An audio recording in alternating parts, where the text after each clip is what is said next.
This channel does not promote any violent, harmful, or illegal activities. All content provided by this channel is meant for an educational purpose only. Top quality और consistent performance के लिए सिर्फ silver pump नाम याद रखना।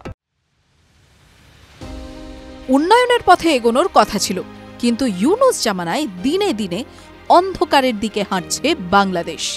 আফগানিস্তানে তালিবানদের অনুকরণেই বাংলাদেশে মহিলাদের ওপরে চাপিয়ে দেওয়া হচ্ছে নিষেধাজ্ঞা।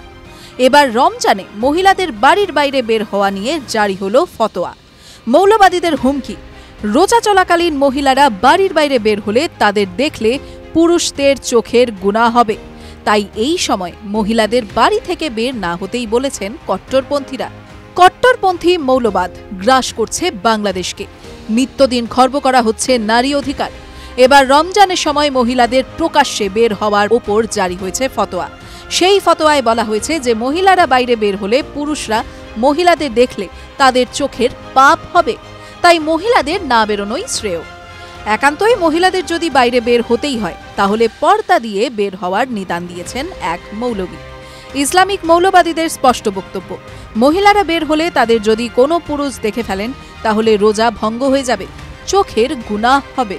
এই নিয়ে তীব্র সমালোচনার ঝড় উঠেছে বাংলাদেশ জুড়ে। আর এই সব দেখেও চুপ ইউনূস প্রশাসন। TV9 Bangla digital.